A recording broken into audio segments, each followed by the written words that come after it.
Vamos a continuar con las clases de regulación del metabolismo. Nos habían quedado algunas vías metabólicas sin regular. Bueno, vamos a continuar ahora. Comenzaremos con la regulación del metabolismo de los lípidos.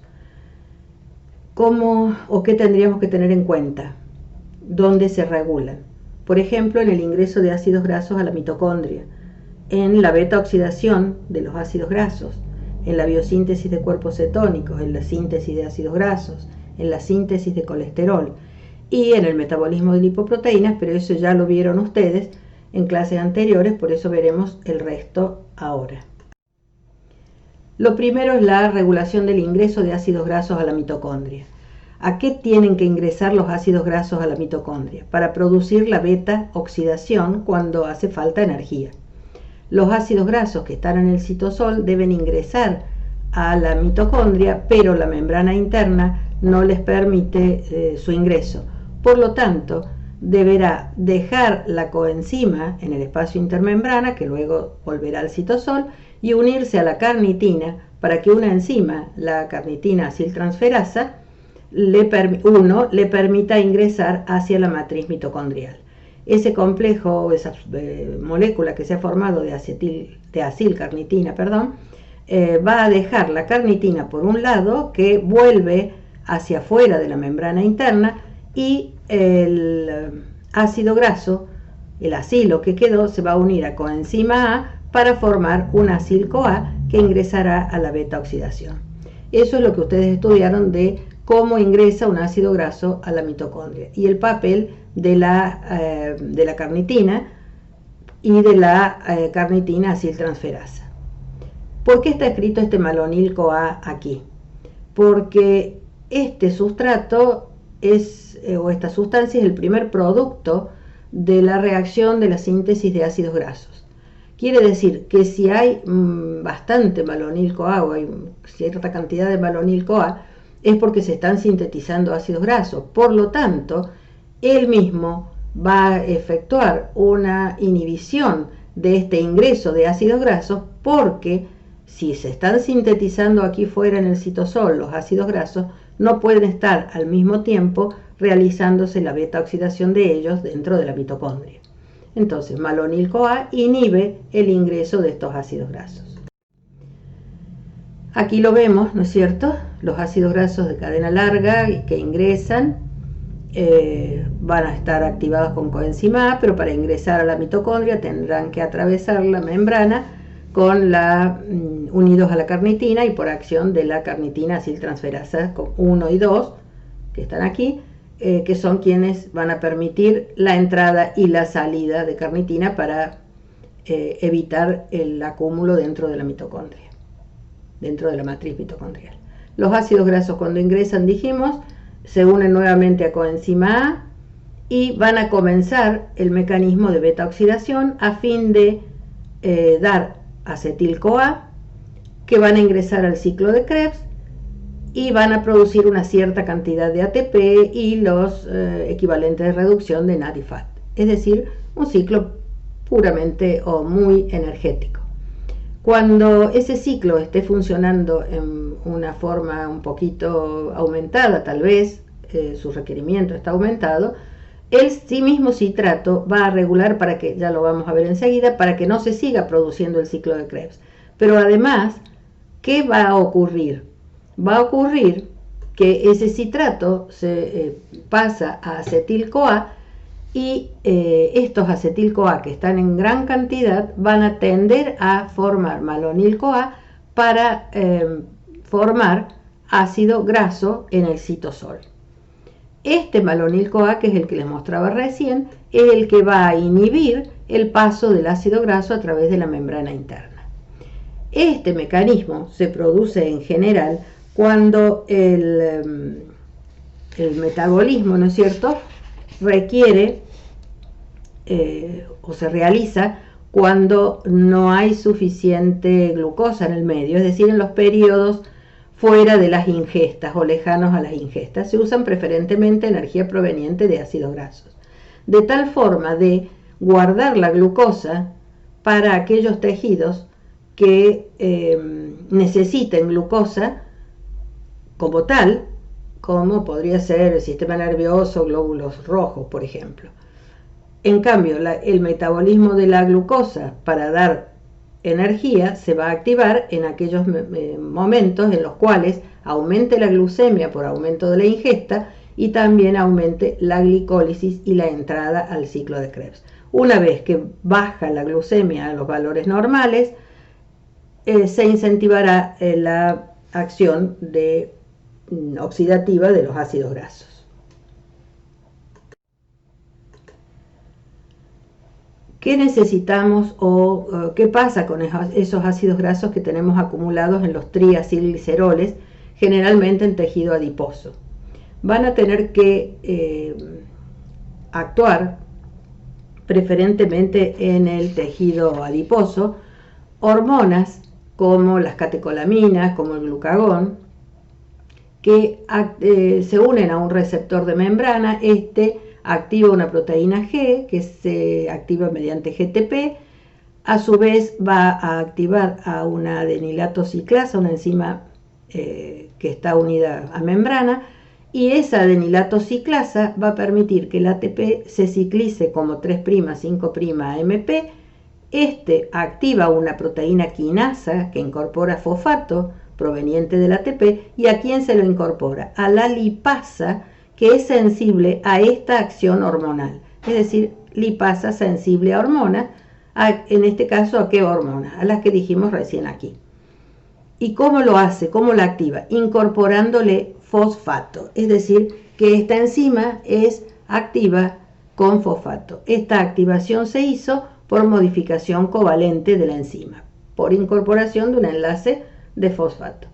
Esa enzima actúa sobre el triacilglicerol, quitará el ácido graso unido a un carbono primario, dejará diacilglicerol, se sacará el otro o se hidrolizará el otro ácido graso de carbono primario, y por último el del carbono secundario pasará a un carbono primario, será liberado y también nos va a quedar libre un glicerol, es decir, 3 ácidos grasos y un glicerol. Esto en el caso que se necesite energía o se necesiten ácidos grasos para algo necesario en la célula. Este mecanismo en cascada que les mostraba recién se resume en este cuadro que ustedes tienen en los libros. ¿Quiénes son las hormonas que pueden actuar a nivel de membrana para activar esa lipólisis? Recién nombrábamos epinefrina, las catecolaminas en general, adrenalina y noradrenalina, la hormona adenocorticotrofina, la luteotrófica, el glucagón, la prolactina. Son hormonas que activan que primero se unen al receptor de membrana. Activa la proteína G y la proteína G activa a la adenilato ciclasa. La adenilato ciclasa, como el nombre lo dice, cicliza este adenilato del ATP y forma AMP 3', 5' cíclico. A su vez activa la formación, la fosforilación de una proteína quinasa que estaba desfosforilada, la activa, y esa proteína ahora va a incorporarle, también con gasto de ATP, va a incorporarle un fosfato a la lipasa que no está activada y la va a convertir en lipasa activada.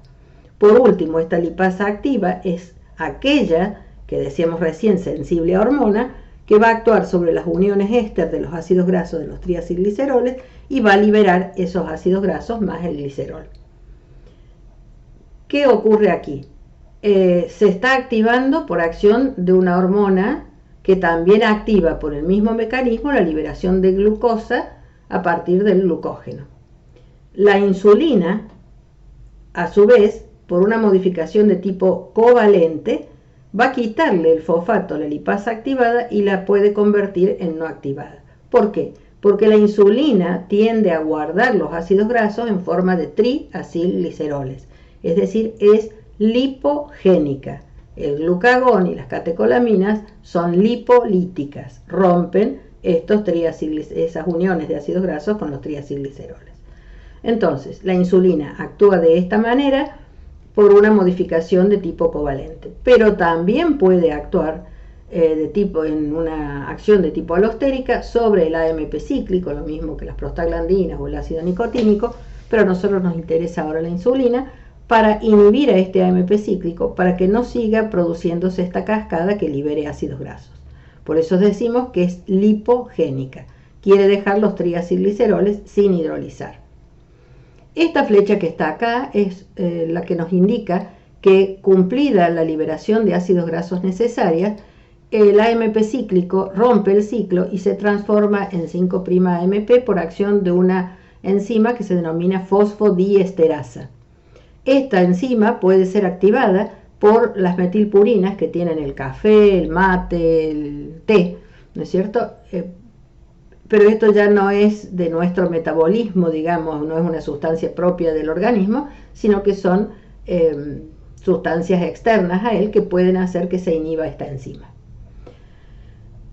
Bueno,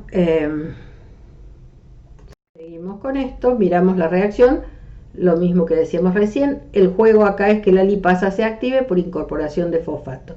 ¿Quién lo incorpora? La proteína quinasa A. ¿Por acción de quién? Del AMP cíclico. ¿Quién activó el AMP cíclico?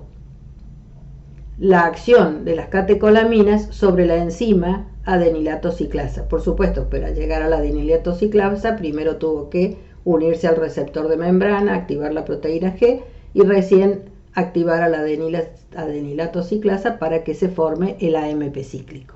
Acá tienen la acción de la insulina a nivel de los enlaces fosfato y acá la acción de la insulina por tipos de efectos alostéricos. Bueno, aquí está más o menos lo mismo, ¿no es cierto? Mírenlo después, pero nos hablan de las enzimas que son sensibles a hormonas, esas lipasas. La del adiposo generalmente trabaja siempre por activación hormonal. Bueno, acá cómo se regula por insulina. Y bueno, en el paso de la glicólisis, ¿no es cierto? Cuando se está formando o se va a formar el acetil-CoA, puede actuar la insulina, ¿sí? Para que se forme el acetil-CoA y puede activar para que el acetil-CoA sintetice ácidos grasos, ¿sí? En el caso de que no hubiese insulina, estos pasos se ven truncados o disminuidos y entonces este acetil-CoA va generalmente a la formación de cuerpos cetónicos, como ya dijimos, que son acetoacetato, beta-hidroxibutirato, acetona, ¿sí? Se incrementa en el caso de diabetes. Es decir, nos tiene que quedar claro que la insulina es lipogénica, guarda los ácidos grasos en forma de triacilgliceroles. Acá vamos a ver la síntesis, pasamos a otra regulación que es la síntesis del ácido graso. Lo primero que se forman, si se acuerda, es que un acetil-CoA más un resto acetato se forma el malonil-CoA por única vez en la biosíntesis. Luego se van a ir agregando solo acetil-CoA, pero una vez se forma el malonil-CoA. Esa enzima, que es la malonil-CoA carboxilasa o acetil-CoA malonilo transacilasa, es la que puede ser regulada, ¿sí?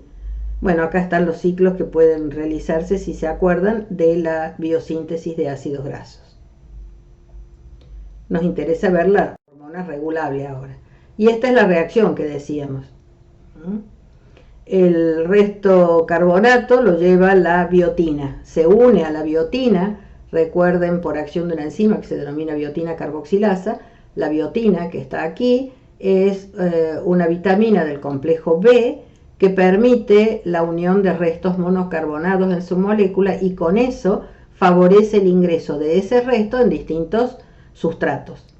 Esta enzima, biotina carboxilasa, trabaja gastando un ATP y le incorpora este resto acetilo, monocarbonado, perdón, se lo incorpora al acetilo, ¿no es cierto?, en la primera reacción y se forma este compuesto de 3 carbonos dicarboxílico unido a la coenzima malonil-CoA. Se libera la biotina. Bueno, esta es la primera reacción que vemos en esa biosíntesis de ácidos grasos.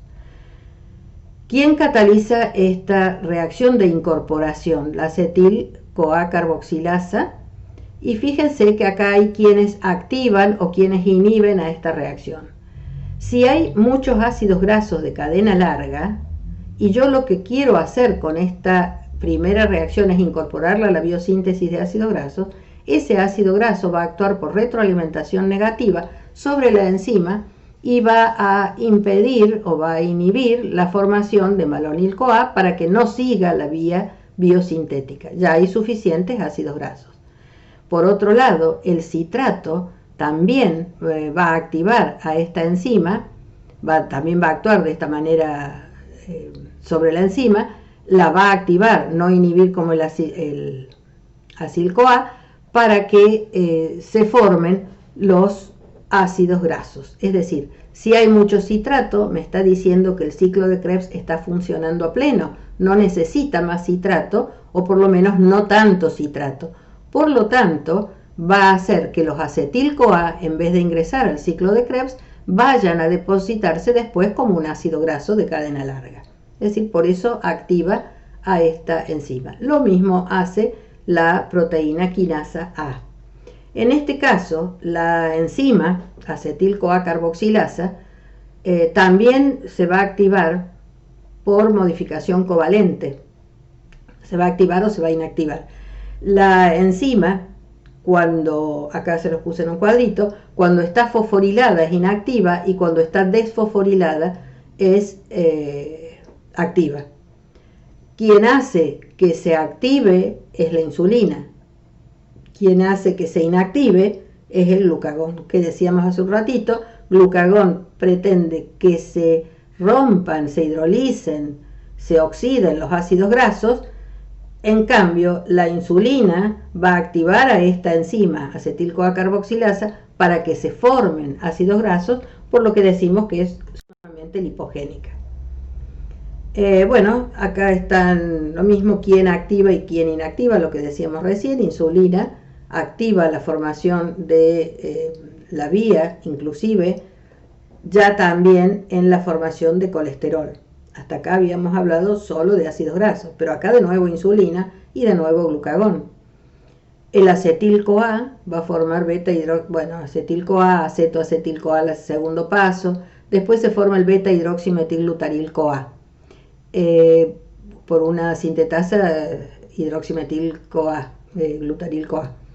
Este beta-hidroxi luego va a ser transformado por una reductasa, hidroximetil-glutaril-CoA reductasa, y va a formar el mevalonato, que es el último producto de la primera etapa de la síntesis del colesterol, ¿sí?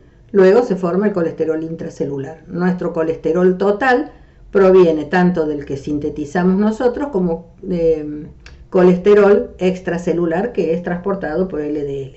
Bueno, este colesterol que va a estar dentro de la célula, de cualquiera de estos dos orígenes, va a ejercer función o regulación sobre la formación de más colesterol. ¿Y a quién va a inhibir? A la reductasa, ¿sí?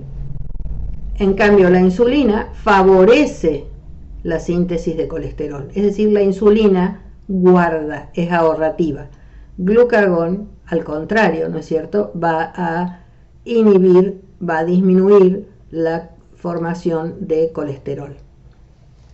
Si este colesterol está aumentado, ¿no es cierto?, se van a activar las enzimas, la transferasa de restos acilos para el éster para formar los ésteres de colesterol.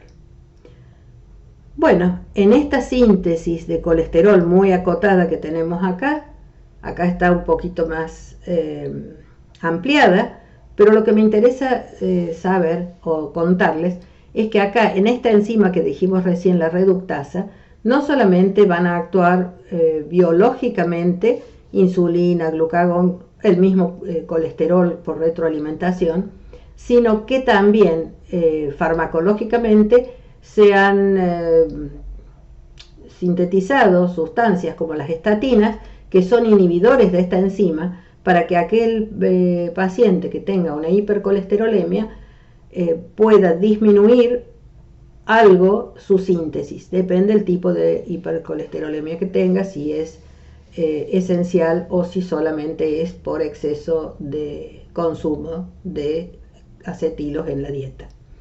También hay otras sustancias, los bifosfonatos, que actúan ya cuando se están formando las cadenas de 15, 30 carbonos de la síntesis del colesterol. Es decir, lo que les muestro acá son medicamentos que se utilizan para frenar la síntesis del colesterol endógeno.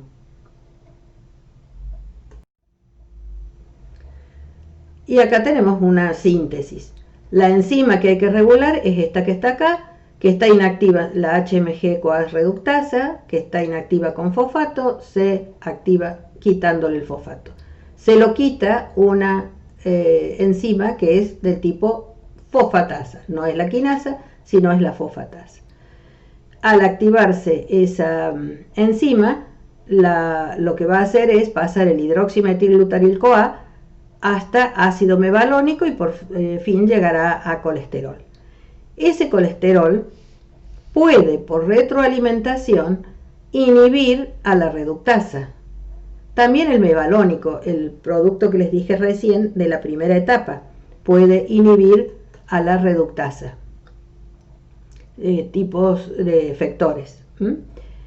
Pero también el colesterol lo que puede hacer es inhibir a proteínas que se unen a elementos reguladores de esteroles que están en el ADN para evitar que se produzca la enzima de la reductasa.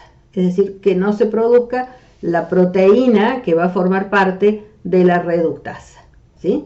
Fíjense acá, les indica que el ARN mensajero sale, traduce y forma la HMG-CoA reductasa. Es decir, es otra forma de inhibir del colesterol. No solo a nivel de la misma vía, sino va un poquito más arriba y trata de interferir en la síntesis, ¿no es cierto?, o en la transcripción de la proteína, la proteína que es la enzima que está aquí, la HMG-CoA reductasa. También, ¿qué hace la abundancia de colesterol? Fíjense cómo se regula también. Va a inhibir, también a nivel de transcripción, la síntesis de receptores de LDL. Es decir, si inhibe la síntesis de estos receptores, impide que sigan entrando los ésteres de colesterol a la célula. Y entonces habrá una hiperlipemia, por supuesto, en el plasma, ¿no? ¿Qué otra cosa puede hacer el colesterol en gran abundancia? Va a inhibir, como dijimos recién, a la enzima hidroximetilglutaryl-CoA reductasa, pero va a activar, cuando ya el colesterol está formado, lo que va a hacer es activarlo con la enzima que le permite esterificarlo, con la ACAT que le permite esterificar y formar los ésteres de colesterol. Fíjense todos los frentes en los cuales actúan diferentes enzimas que tratan de disminuir la síntesis del colesterol. Quiere decir que en general el colesterol libre este colesterol que está acá, va a controlar la actividad de la enzima, la síntesis de receptores del LDL y la velocidad de esterificación mediante la ACAT, además de las otras formas que vimos, ¿no es cierto?, que trabaja sobre las proteínas, ¿no es cierto?, que permiten la transcripción de la reductasa. Bueno, nos había quedado algo, dijimos en la clase anterior, a ver qué interrelaciones hay con todo esto que estamos diciendo.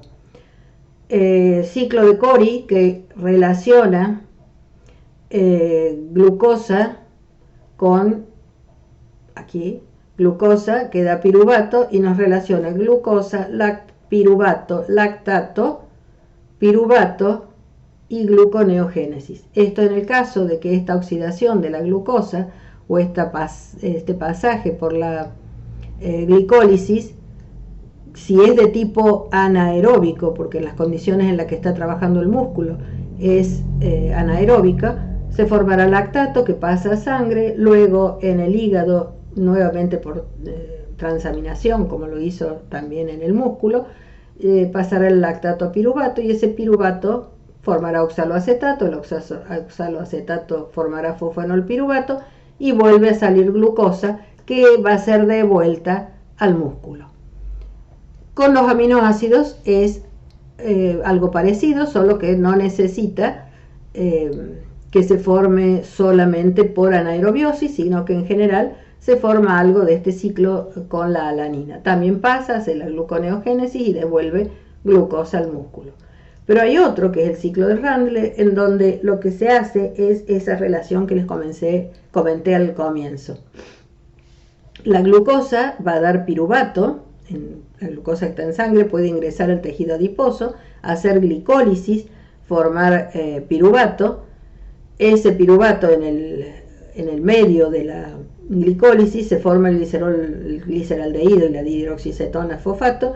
De ahí puede derivar la formación de glicerol fosfato que va a permitir formar triacilglicéridos si es que ingresaron ácidos grasos desde sangre hacia el tejido adiposo.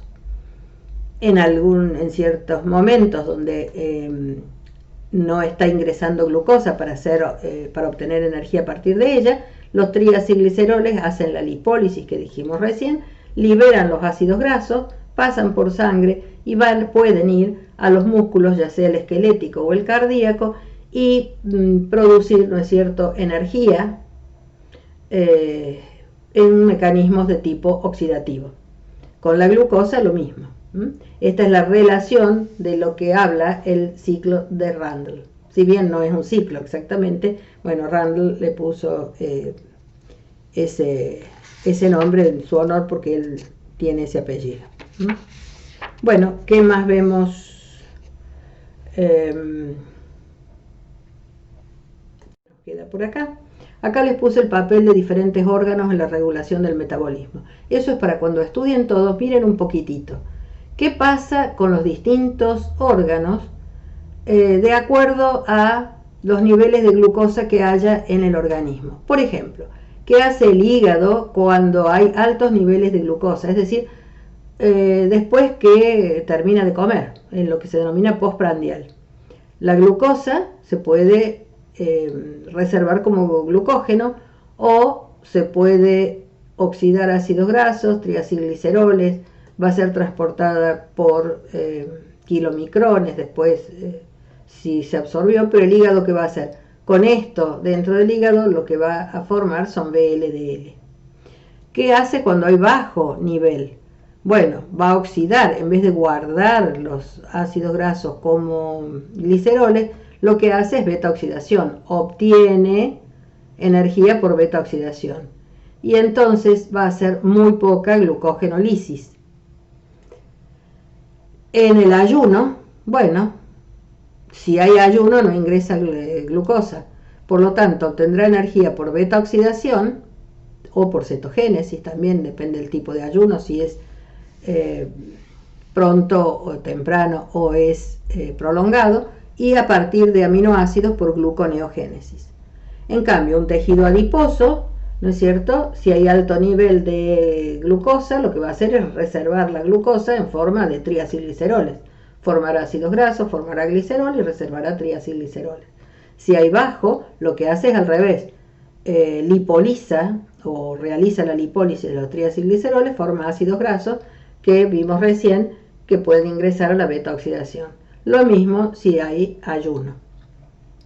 El músculo esquelético en general lo que puede hacer es actuar con la glucólisis en primer lugar y si está en reposo podrá guardar esa glucosa como glucógeno.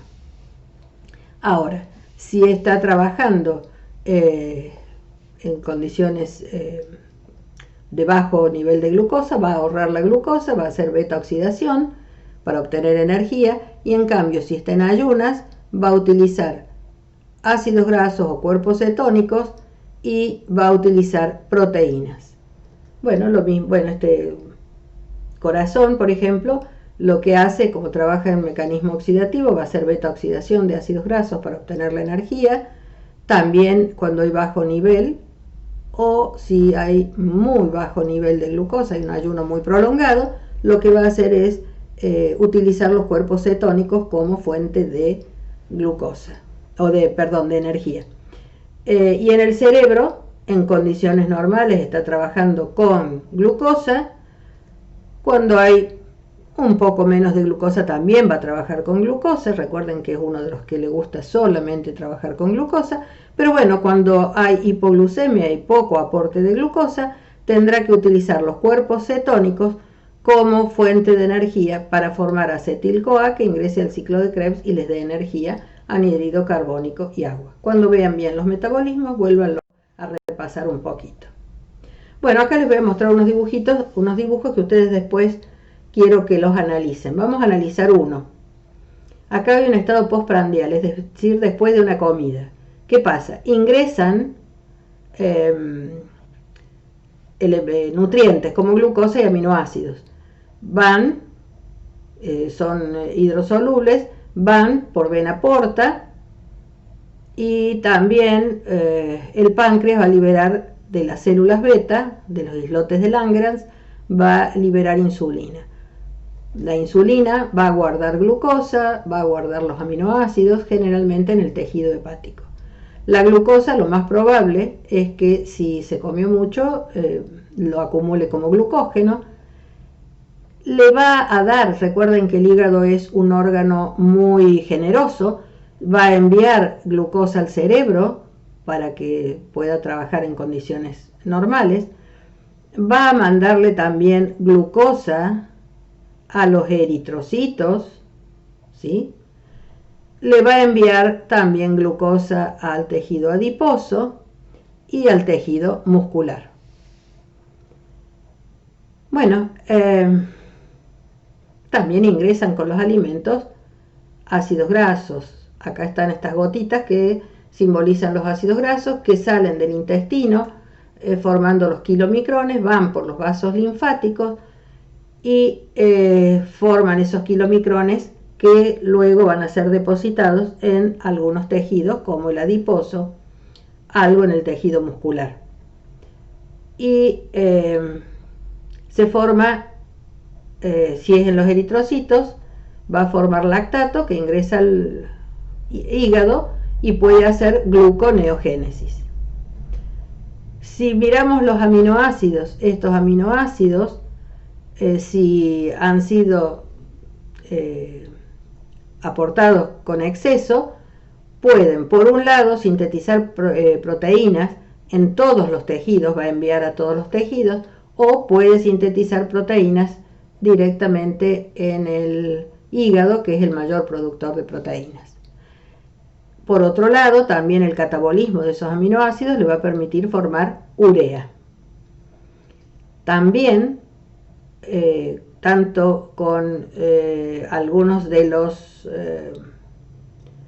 lípidos que puedan ingresar al hígado, más los derivados de la glucosa, se forman triacilgliceroles. Esos triacilgliceroles serán incorporados a las partículas de VLDL que pasarán a circulación para ir principalmente adipos, realizan el metabolismo, ¿no es cierto?, en la circulación y van a ser depositados luego en distintos tejidos como adiposo y muscular. Bueno, les muestro los dos. Me gusta, bueno, ya lo puse acá, pero me gustaría que piensen por qué acá ocurre lo que ocurre, por qué acá no hay nada que conecte, no hay ni acá, no hay aminoácidos, ni glúcidos, ni hay lípidos, que estamos hablando de un ayuno temprano, no hay ingreso. Entonces, acá habrá algún mecanismo, ¿no es cierto?, que nos va a permitir distribuir glucosa para los tejidos que lo precisan, ¿sí? No le vamos a dar al adiposo, vamos a darle algo al tejido muscular, pero sí le vamos a dar a los glóbulos rojos, ¿sí? Y en el tejido muscular haremos el ciclo de la glucosa-alanina, ¿no?, para hacer también, o glucosa-lactato, para hacer la gluconeogénesis luego en hepatocitos.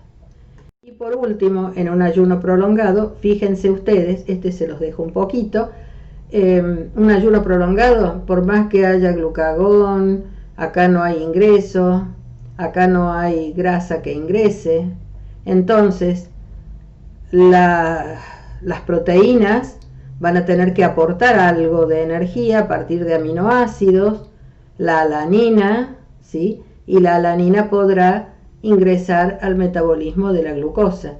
Lo mismo el lactato, que va a los glóbulos rojos, hará gluconeogénesis. Algunos aminoácidos podrán formar urea, pero en general el adiposo es el que va a poder proveer ácidos grasos para formar cuerpos cetónicos que se forman en el hígado, y el hígado después puede dárselos a, por ejemplo, el cerebro, que los puede utilizar con fines energéticos. Si hay poca glucosa, utilizará cuerpos cetónicos, ¿sí? Bueno, una vez que estudien todos los metabolismos, traten de integrarlos un poquito y de relacionar los distintos metabolismos. Bueno, por último nos quedan los niveles de control en la expresión génica en los organismos eucariotes, que esto solamente lo vamos a ver de esta manera. Más adelante, si tenemos tiempo, volvemos sobre el tema. Si nos fijamos en el núcleo y en el ADN, en todos los procesos, tanto de empaquetamiento del ADN como el ADN relajado, en el ARN mensajero inmaduro, en el maduro, o cuando ya se traducen y forman las proteínas, o cuando el ARN ya terminó la traducción y es degradado, todas estas etapas pueden tener controles o alguna forma de regular. Es decir, se puede modificar la estructura del gen cuando estamos en el pasaje del empaquetamiento, regular la transcripción cuando hemos relajado el ADN para formar el ARN, podemos regular la maduración del ARN, ¿sí?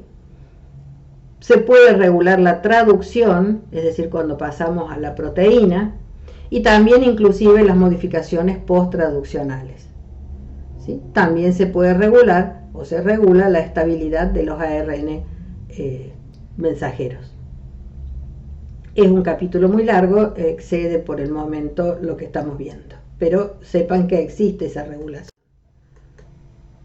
Bueno, hasta ahora hemos visto entonces un poquito de la regulación que habíamos quedado al principio de ver. Muchas gracias.